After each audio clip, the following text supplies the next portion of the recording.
it will give a good move to the discussion that what it is, how it is, why it is, and how I am or we are connected to it. So to move further, I made a simple concept, that is the origin of the tax and concept about the tax, how the tax got its origin, and from where the concept of the tax is brought in. So it is a long story of the tax. We everyone say this is a new tax, these are the forms of taxes.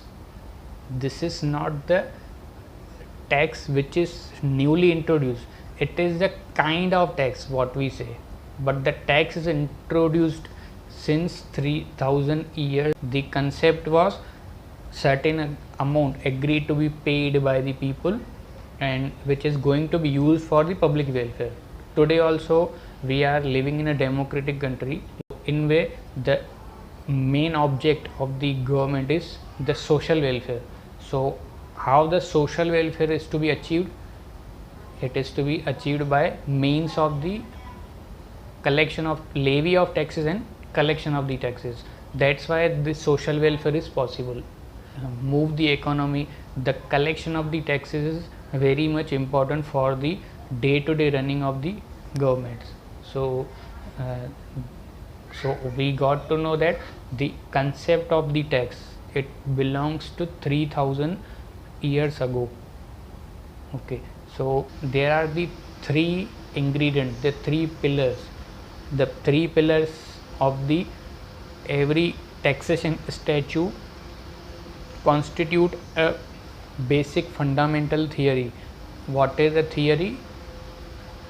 About the introduction of the any kind of tax is the intention, the why it is brought into the force. So the first is the intention, the intention about the introduction of the kind of tax in the country or in the any kind of locality.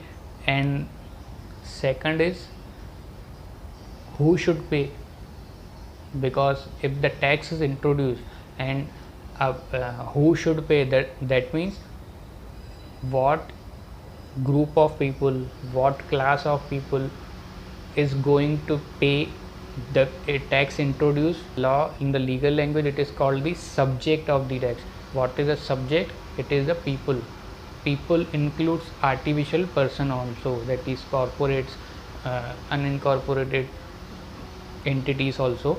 So the first two concept, the main concept is, first concept is intention. What is the intention of legislature to introduce the tax?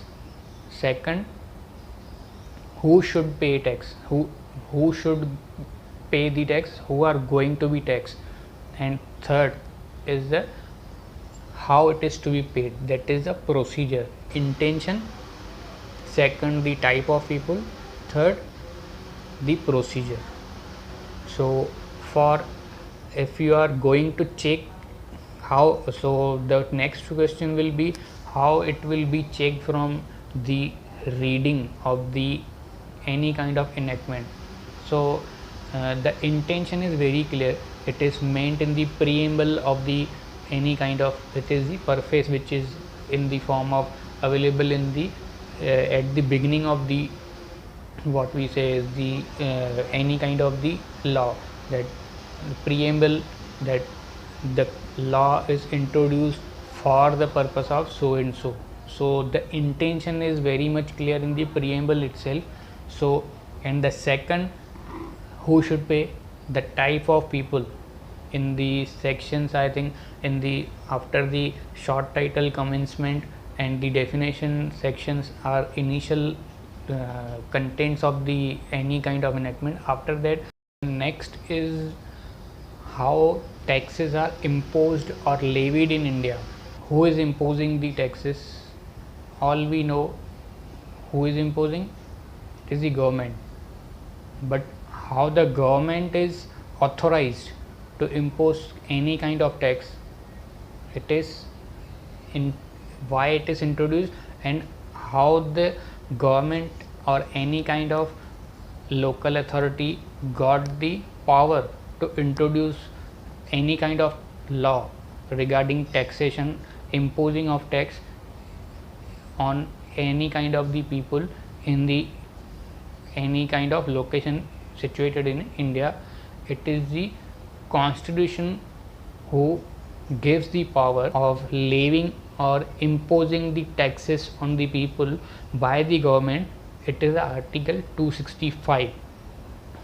It is article 265 of the Indian constitution, which reads out as that no tax shall be levied or collected except by authority of law. It is the one liner, what we say, no tax shall be levied or imposed or collected except by authority of law. So article 265 gives a one liner. So but this one liner is having a big impact on various judgments of the tax disputes between the taxpayers and the government. So let's not discuss it. We will discuss it in a separate video.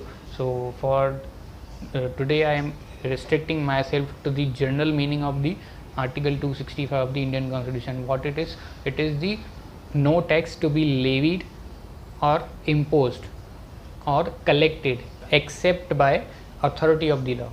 So I have made a separation of these words, that is the no tax shall be levied.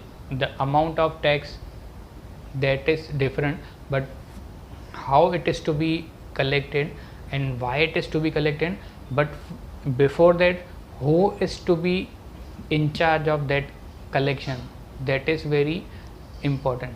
So for that the article 265 of the Indian constitution gave the power to the any kind of legislature to introduce the tax. That is the authority is the only collecting agency of the tax which is introduced by legislature.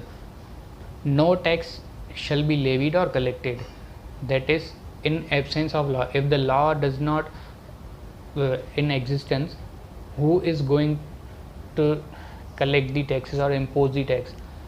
So that is very important, that in absence of law, if the law is not introduced or made, no tax is to be collected.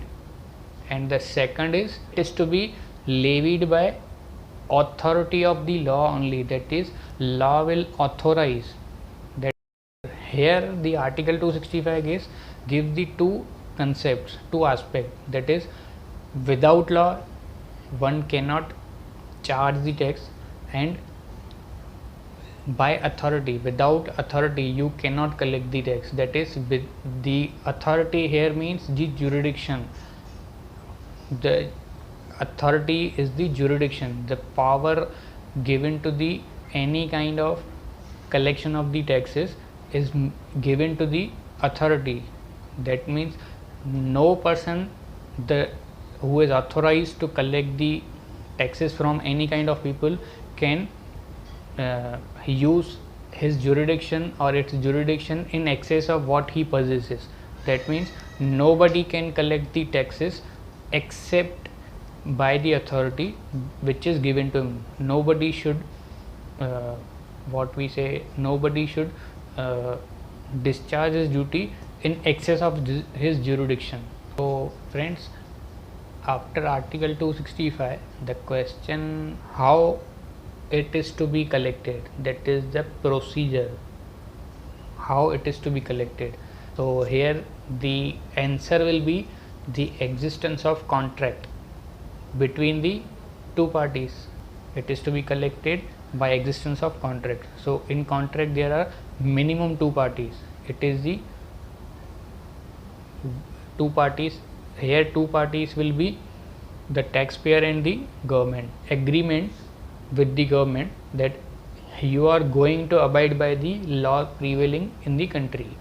So there will be a contract, not in writing, so it will be by a condition. It will be a threshold or some kind of exemption.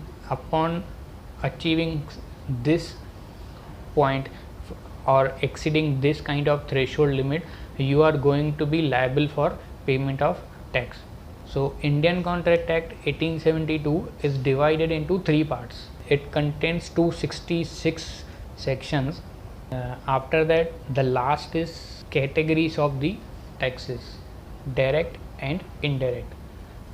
So the connection between the payment of direct tax, that is income tax, it is the between only two parties, the taxpayer and the government. So the current form of direct tax is income tax, and the second is the indirect tax.